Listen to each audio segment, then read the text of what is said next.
Γεια σας. Ονομάζομαι Τσακυρίδου Σοφία και σήμερα θέλω να σας συστηθώ ως υποψήφια Δημοτικής Σύμβουλος με την παράταξη Επανεκκίνηση για τη Δράμα και υποψήφιο δήμαρχο τον Γιώργο Παπαδόπουλο. Γεννήθηκα, ζω και εργάζομαι στη Δράμα. Είμαι παντρεμένη με τον Βαγγέλη Παπούδα και έχουμε αποκτήσει 2 παιδιά, τη Λίνα και τον Τάσο. Οι σπουδές μου αφορούν τη δημόσια υγεία.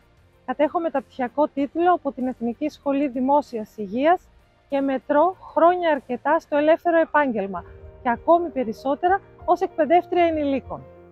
Σήμερα εργάζομαι στη Διεύθυνση Δημόσιας Υγείας και Κοινωνικής Μέριμνας στην Περιφερειακή Ενότητα Δράμας ως υγειονολόγος. Με όλη αυτή την εργασιακή μου εμπειρία και γνώση είμαι εδώ να συμβάλλω με όλες μου τις δυνάμεις για τη δημιουργία ενός Δήμου που σέβεται τον πολίτη, αναγνωρίζει και ικανοποιεί τις ανάγκες του.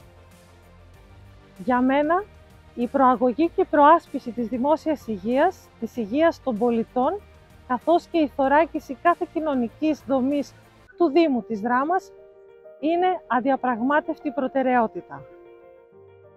Έχω πλήρη εμπιστοσύνη στον Γιώργο Παπαδόπουλο. Συνεργάστηκα στενά μαζί του στην περιφέρεια όταν αυτός υπηρετούσε ως αντιπεριφερειάρχης της Δράμας και είμαι απόλυτα πεπισμένη ότι έχει την ικανότητα και τις δεξιότητες που πρέπει να διαθέτει ένας αποτελεσματικός δήμαρχος. Σας καλώ όλους να πατήσουμε το κουμπί της επανεκκίνησης για τη Δράμα, να δημιουργήσουμε τη Δράμα που ονειρευόμαστε και μας αξίζει. Μια Δράμα ελκυστική, μια Δράμα προσβάσιμη, μια Δράμα με επίκεντρο τον άνθρωπο.